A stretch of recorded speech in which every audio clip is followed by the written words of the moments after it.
여전히 나 부족한데도 주님은 여전히 그곳에 계시네.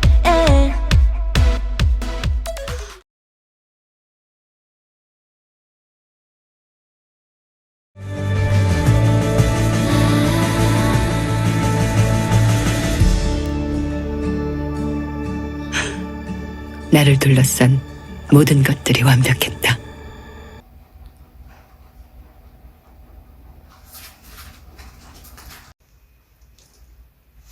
여보 시간 다 됐다. 빨리 가자. 어떤 게 나아? 아무거나 입어. 둘 다 똑같아. 나 안 가. 아우 좀 나가자고. 피곤해. 날씨도 지금 되게 좋다. 나가자. 쉬는 날은 좀 쉬자. 좀 나가자고. 쉬는 날이라고. 쉬는 날이라고. 내가 당신이랑 절대 여행 같이 가나가 이제. 나도 마찬가지다. 나도 마찬가지.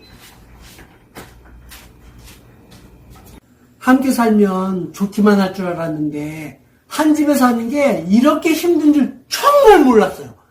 정말 몰랐어요. 내 남편은 내 인생의 로또예요. 도대체 맞은 적이 없어. 맞은 적이.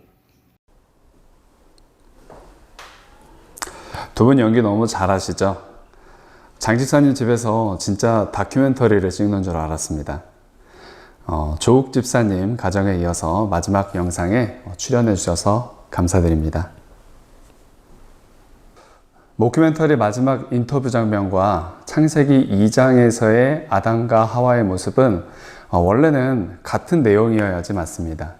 아담이 그 아내 하와와 함께 서로를 바라보면서 흡족해하면서 사랑하는 그 모습이 이 땅의 모든 부부들한테도 이어져서 서로를 만족하고 서로를 기뻐하는 모습이 부부 가운데 있어야 한다는 이야기입니다.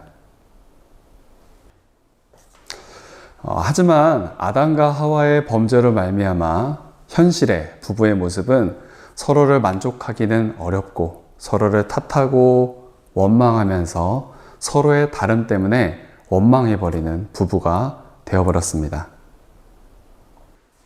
창세기 3장 11절부터 12절 말씀입니다. 이르시되 누가 너의 벗었음을 내게 알렸느냐? 내가 내게 먹지 말라 명한 그 나무 열매를 내가 먹었느냐? 아담이 이르되 하나님이 주셔서 나와 함께 있게 하신 여자 그가 그 나무 열매를 내게 주므로 내가 먹었나이다.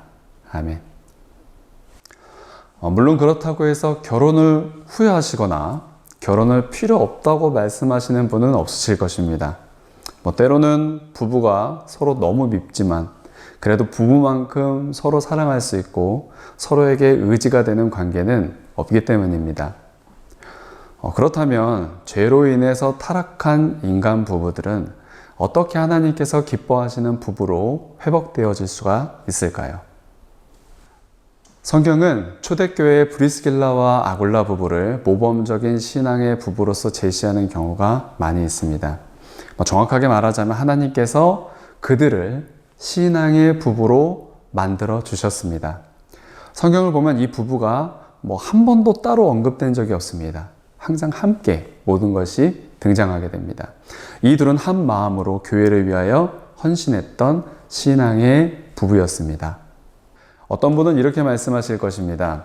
이들 부부가 서로 공통된 점이 많고 잘 통해서 그러지 않았을까? 하지만 이들 부부는 같은 점보다는 다른 점이 많고 상황도 어려운 형편에서 살았던 것으로 보입니다.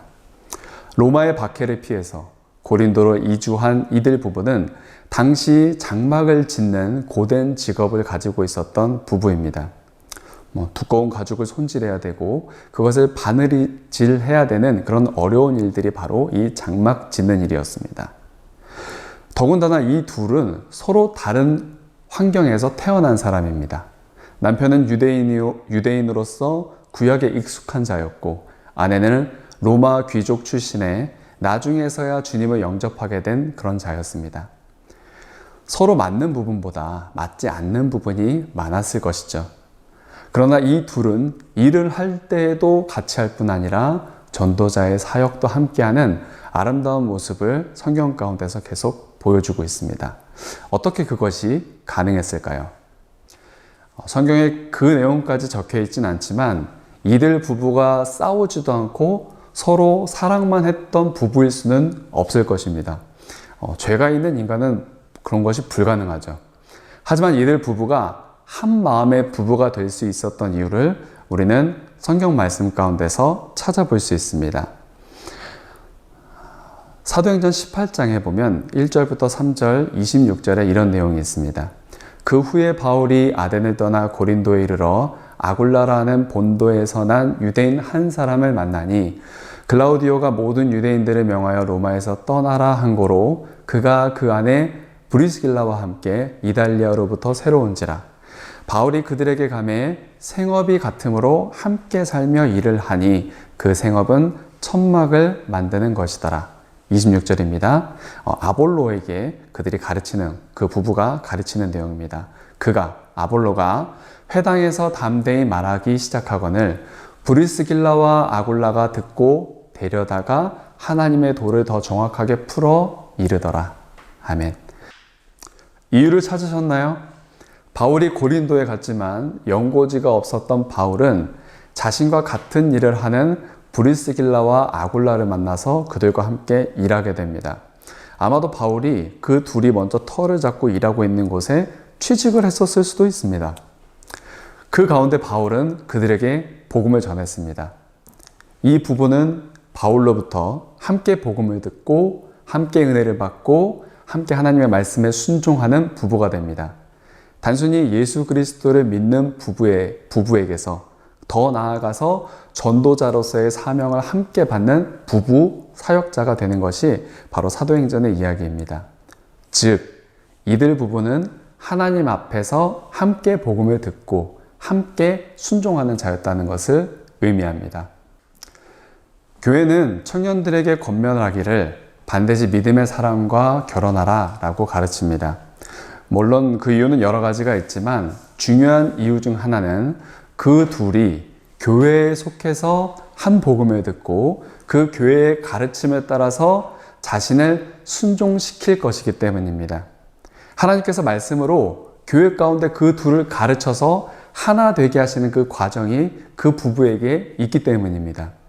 마치 소프라노와 테너가 항상 서로의 소리에 귀를 기울이면서 아름다운 화음을 낸다면 좋죠. 하지만 인생이 그렇지 못합니다. 그 둘을 조율해 줄 그런 전능자가 필요한 것입니다. 성도의 삶에서는 하나님께서 말씀으로 조율해 주시는 것입니다. 자신의 모난 부분을 회개하고 서로를 통해서 세상을 넓게 보는 그런 일들이 부부 가운데 일어나는 것이죠. 하나님 안에서 말입니다. 그렇게 둘은 평생에 하나님 앞에서 화음을 맞추면서 아름다운 노래를 하는 부부가 되는 것입니다. 아굴라와 브리스길라 이 부부도 서로 다른 배경 때문에 어려웠을 수도 있지만 그 가운데 더 많은 사람들을 이해할 수 있었을 것이고 품을 수 있었을 것입니다. 오늘도 우리 부부에게 말씀으로 역사하시는 그 하나님을 믿으시면서 부부가 함께 아름다운 화모니를 내어보시면 어떨까요? 오늘 부부를 위한 이 마지막 미션 함께 수행하시면서 서로를 귀히 여기시는 하루가 되시길 바랍니다. 그리고 5월 가정의 달 이 가족사랑 프로젝트를 통해서 성도님들의 가정이 하나님 앞에서 더 아름다운 그런 화모니를 이루시고 또한 그런 이루시는 가운데 주님께 감사드리시는 여러분들이 되길 바랍니다. 하나님께서 우리 가정을 통해 영광 받으실 것입니다. 아멘.